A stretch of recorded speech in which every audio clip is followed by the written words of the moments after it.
एक रुपए की कीमत जिन लोगों की लगता है कि पैसे आखिर होते ही क्या हैं और राह चलते बिना मतलब के पैसे वेस्ट कर देते हैं, उनके लिए यह कहानी बहुत ही रोचक होने वाली है। तो कहानी को शुरू करते हैं। आज के युग में एक रुपए का कोई महत्व नहीं होता है। अगर घर या दुकान के दरवाजे पर आए भिखारी को 1 रुपया दिया जाए तो वह भी लेने से मना कर देता है। वो सोचता कि इतना भूखा प्यासा भटकता हुआ इनके दरवाजे पर आया और 1 रुपया दे रहे हैं, क्या होगा इस 1 रुपए से। अगर हम कोई सामान खरीदने जाते हैं तो जिस वस्तु का मूल्य 49, 99 या फिर इसी तरह की कोई भी संख्या हो तो हम उन्हें पूरे 50, 100 रुपए दे देते हैं, क्योंकि उस वक्त हमारे लिए वह 1 रुपया किसी मतलब का नहीं होता है। हम उस 1 रुपए को वापस लेना भी पसंद नहीं करते हैं, क्योंकि उस समय 1 रुपया कोई मायना नहीं रखता है। ऐसी ही 1 रुपए की कहानी मेरे जीवन की भी है, जो मेरी माँ ने मुझे सुनाई थी। क्योंकि उस वक्त मेरी हालत ठीक नहीं थी, तो मुझे पता नहीं था कि क्या हुआ था। माँ के कहने के बाद पता चला आखिर 1 रुपए की क्या कीमत होती है। जब मैं छोटा था, कक्षा 5वीं में पढ़ता था, मेरा स्कूल रास्ते के उस पार था। रोड को क्रॉस करके उस पार जाना पड़ता था। रोज की तरह मैं अपने दोस्तों के साथ रास्ते को क्रॉस करने लगे। मेरे सारे दोस्त आगे थे और मैं पीछे था।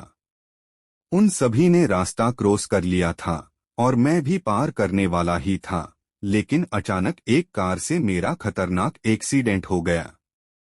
बस यही तक मुझे याद था। उसके बाद क्या हुआ वो सब मुझे मेरी माँ ने सुनाया। कार से टकराकर मैं रास्ते के उस पार जा गिरा। कार वाला तो रुका ही नहीं। तभी वहीं पास एक दुकान थी। उस दुकानदार ने मेरे घर फोन लगाया। मेरी एक्सीडेंट की बात सुनकर माँ के हाथ पैर सुन्न हो गए। उसने घर में 100 के जितने भी नोट थे सभी अपने पर्स में डालकर तुरंत ऑटो पकड़कर मेरे पास आई। मुझे बहुत ज्यादा चोट लगी हुई थी, तो मुझे कुछ भी पता नहीं था। मुझे देखकर मेरी माँ के पैरों तले जमीन खिसक गई।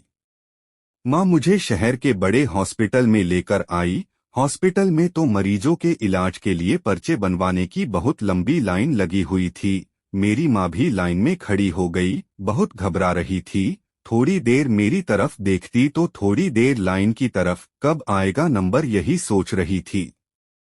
शहर का बड़ा हॉस्पिटल था, तो बिना पर्चे के इलाज भी नहीं होता था। इतने में मेरा नंबर आ गया था। पर्चा बनवाने के लिए 1 रुपया देना पड़ता था। मेरी माँ ने पूरा फर्श चेक किया, लेकिन उसे 1 रुपया नहीं मिला। उसने पर्चे वाले से बहुत मन्नतें की और बहुत समझाया, लेकिन पर्चे वाले ने मना कर दिया। तुम 100 दो या 1000, लेकिन मैं ये नहीं कर सकता। सभी जगह कैमरे लगे हुए हैं। 1 रुपए की जगह ज्यादा पैसे कैसे ले सकता हूँ। उसने बिल्कुल मना कर दिया। अनजान शहर में कौन किसकी मदद करता है। माँ बहुत घबरा गई थी।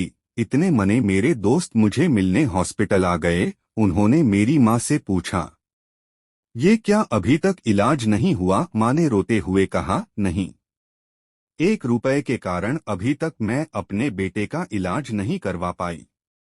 तभी मेरा दोस्त के पास 1 रुपया था, तो वह तुरंत पर्चा बनवाने गया। पर्चा बनने के बाद मुझे अंदर ले गए। मेरी माँ ने दोस्तों का धन्यवाद किया। मेरे दोस्त समय पर आ गए और मेरा इलाज सही से हो गया।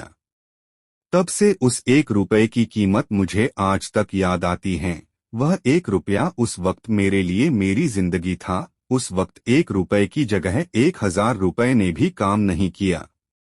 दोस्तों, मैं आशा करता हूं कि आपको यह आर्टिकल 1 रुपए की कीमत कैसा लगा। अगर आपको यह पसंद आया है तो इसे अपने दोस्तों के साथ भी शेयर करें, जो पैसों की कीमत को नहीं समझते हैं और अय्यासी करते फिरते हैं। आप डेली इसी तरह की स्टोरी पढ़ने के लिए हमें फॉलो कर सकते हैं।